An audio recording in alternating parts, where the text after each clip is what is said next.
안녕하세요. 러시아 문화 제8강 러시아 음악 1편입니다. 러시아 고전음악의 아버지라고 불리는 미하일 글린가와 국민음악파 5인조를 알아보고 그들의 음악을 만나보겠습니다. 먼저 미하일 글린가를 알아보겠습니다.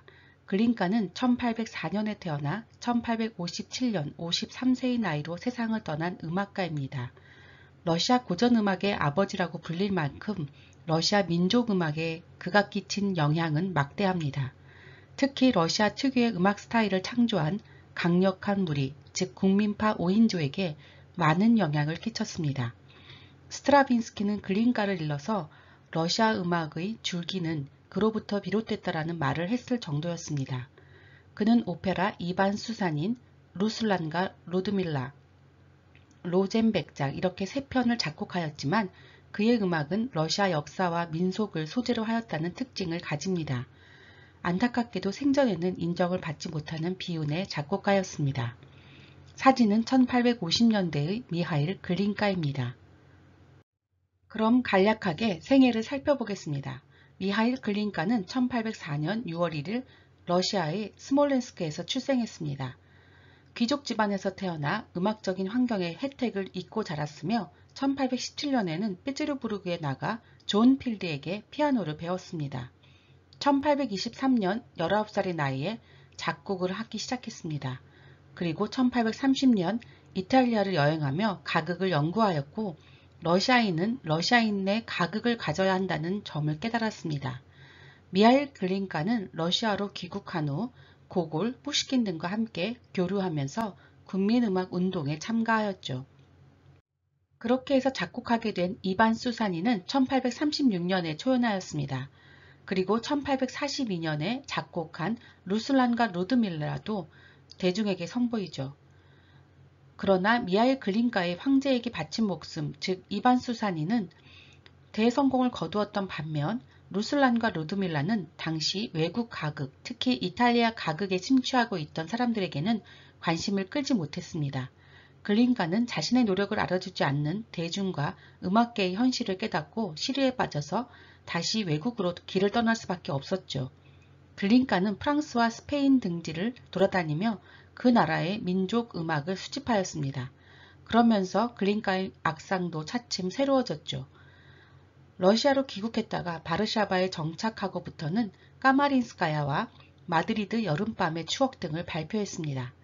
글린가는 1833년 러시아의 국가 공모에 낸 것으로 보이는 애국가를 작곡하였고 이 곡은 1991년부터 2000년까지 러시아 연방의 국가로 쓰였습니다.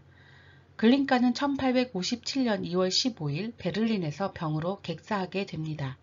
글린가는 처음에 베를린 류테른 묘지에 안장되었다가 곧 그 유해를 페테르부르크로 가져와서 찌흐빈 묘지에 안장하였습니다.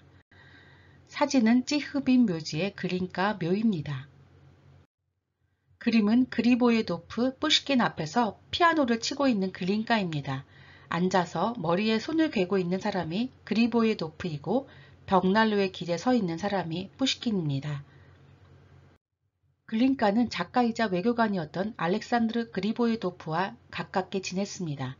그리보예도프는 1824년 발표된 희곡 지혜의 슬픔을 집필하였는데 이 작품은 아직까지도 러시아에서 자주 공연되며 수많은 경구를 낳은 작품입니다.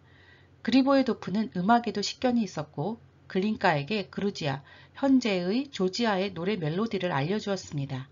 글린가는 이를 바탕으로 곡을 작곡하였고 알렉산드르 푸시킨은 그 노래 멜로디에 내 앞에서 노래하지 마오 마법사요 라는 시를 작시하였습니다.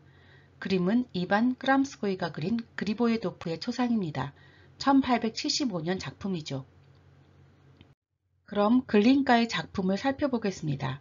먼저 황제를 위한 삶으로 알려진 이반 수사닌입니다. 이반 수사닌은 폰 로젠의 대본에 의해 1836년 작곡되어서 1838년 상트페테르부르크에서 초연되었습니다. 이반 수사닌은 러시아 최초의 국민 오페라로 초연되었을 때 열광적인 찬사를 받았습니다. 이 오페라는 러시아 대본으로 된 최초의 오페라라는 의미도 있습니다. 니콜라이 1세가 관람한 후 감동해서 이반 수사닌 대신 황제를 위한 삶, 즉 목숨으로 제목을 바꿀 것을 제안해서 제목이 황제를 위한 삶으로 바뀌기도 했습니다. 그러나 오페라 황제를 위한 삶에 대해 글린카는 극장으로부터 단 한 푼도 받지 못했습니다. 페테르부르크 볼쇼이 극장 사장은 그에게 보상을 요구하지 않겠다는 각서까지 받았기 때문이었죠. 자신의 작품을 극장에 올리고 싶은 바람이 컸던 글린카는 그런 조건을 수용하면서까지 초연하였습니다. 이반 수사닌의 한 장면을 묘사한 사파입니다.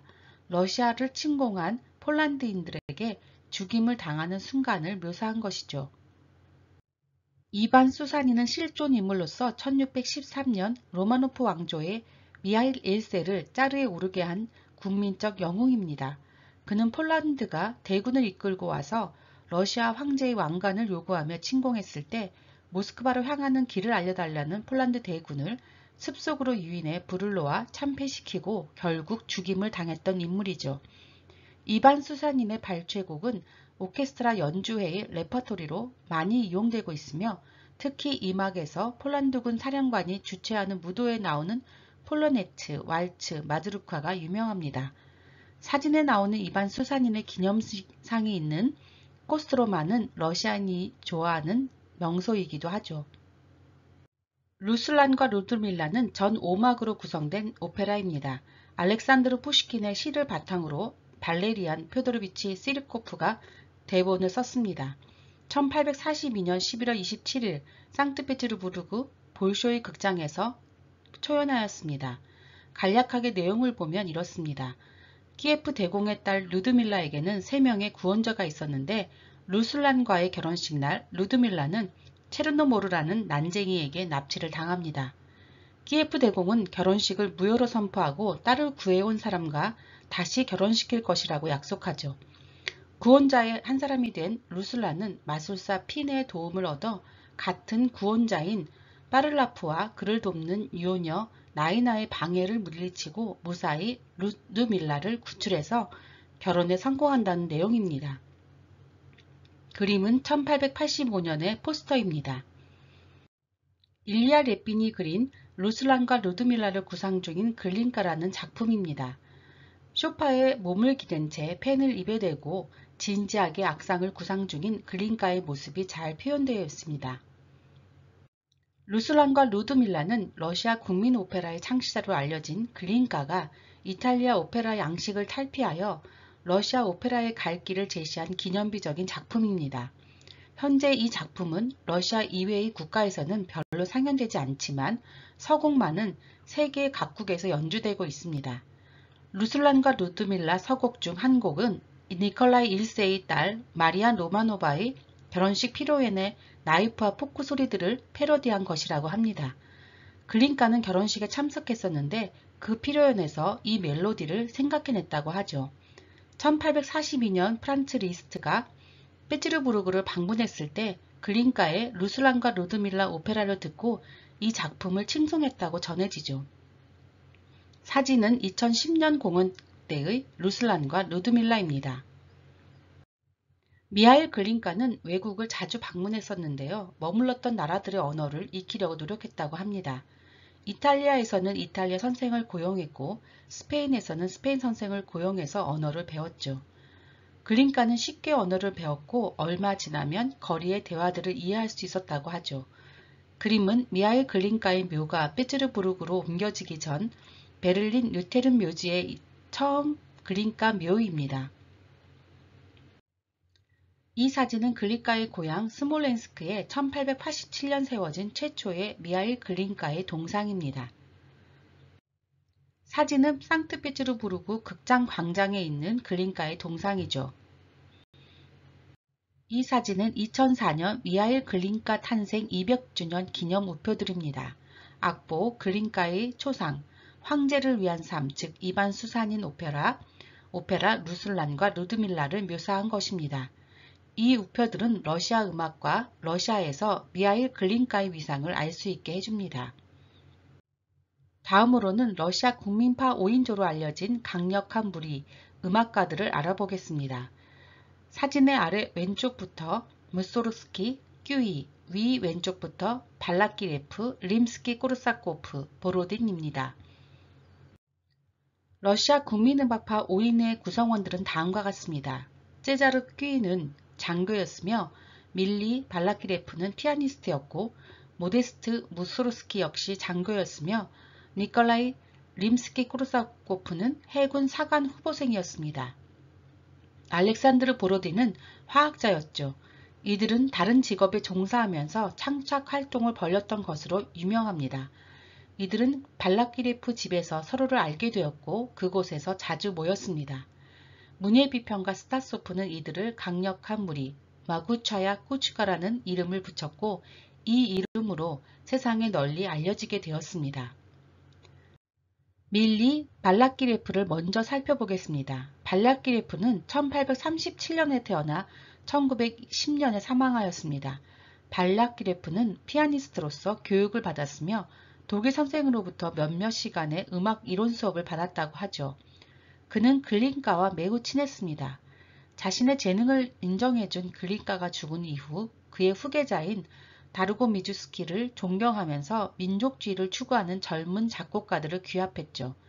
그는 이 젊은 작곡가들과 함께 러시아 민요에 기반을 둔 새로운 러시아 음악의 창작에 앞장서게 됩니다.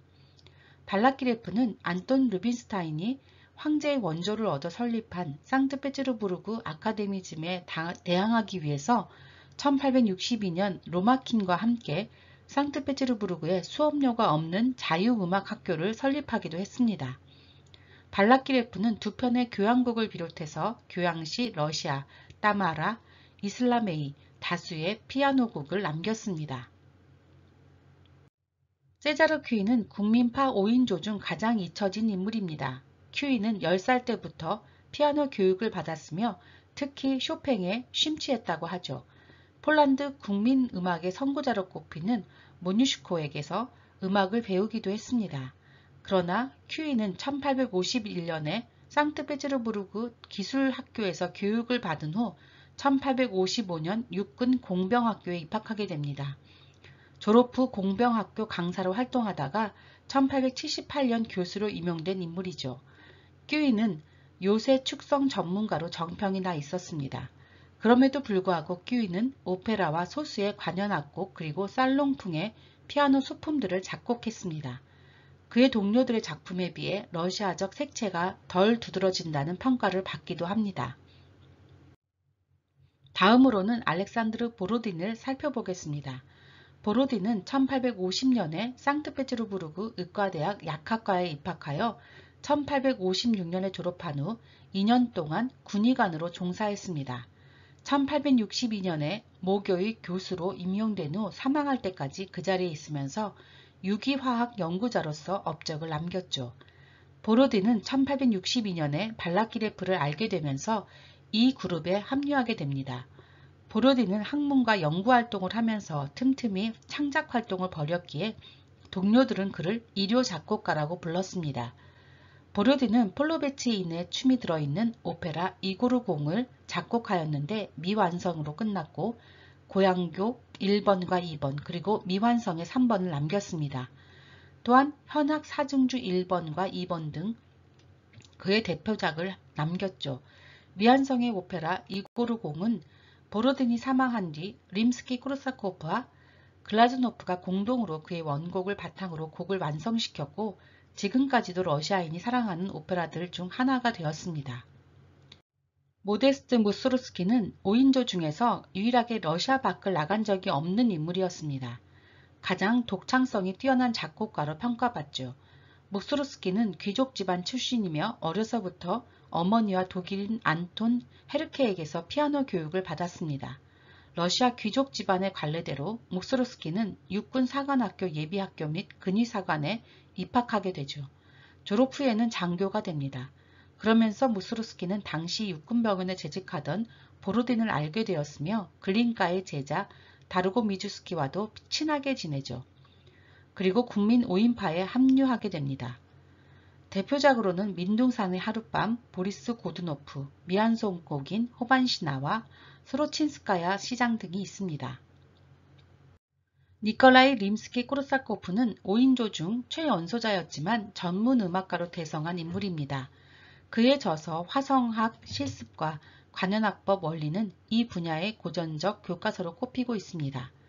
교육자로서 리아도프, 따니예프, 아렌스키, 글라즈노프, 스트라빈스키, 프로코피예프 등 러시아의 대표적 음악가들을 양성하는 공적을 남기기도 했습니다.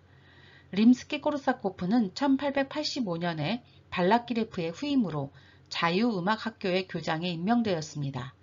림스키-코르사코프는 부유한 목재상인으로서 음악 애호가였던 발라예프가 이끄는 고향악단의 지휘를 맡기도 했습니다. 1889년에는 파리에서 개최된 만국 박람회에 러시아 음악의 대표자로 참가하여 자신의 작품을 비롯해 러시아 작곡가들의 작품을 연주하여 대성공을 거두기도 했습니다. 14편의 오페라, 4편의 교향곡, 5편의 교향시 외에 피아노 협주곡, 현악 사중주, 관현악 모음곡, 피아노곡, 40편이 넘는 가곡, 합창곡 등을 남겼습니다. 천일야화에 기초한 세이라자데, 스페인 가상곡, 사트코, 황금수탉 등이 대표작으로 꼽힙니다. 이 그림은 발라키레프의 집에 모인 국민파 5인조와 문예 비평가 스타소프를 그린 것입니다. 여가수가 노래하고 있으며 그 앞에 경청하고 있는 5인조를 묘사하고 있죠. 림스키-코르사코프를 제외하고는 아마추어로 남았다는 평가를 받기도 하지만 이들이 없었다면 글린카로 태동된 러시아 국민음악의 발전도 기대할 수 없었을 것입니다. 이들은 동시대를 살아간 차이콥스키와 비교되고 서로에게 영향을 끼치며 러시아 음악의 황금기를 열게 됩니다. 감사합니다.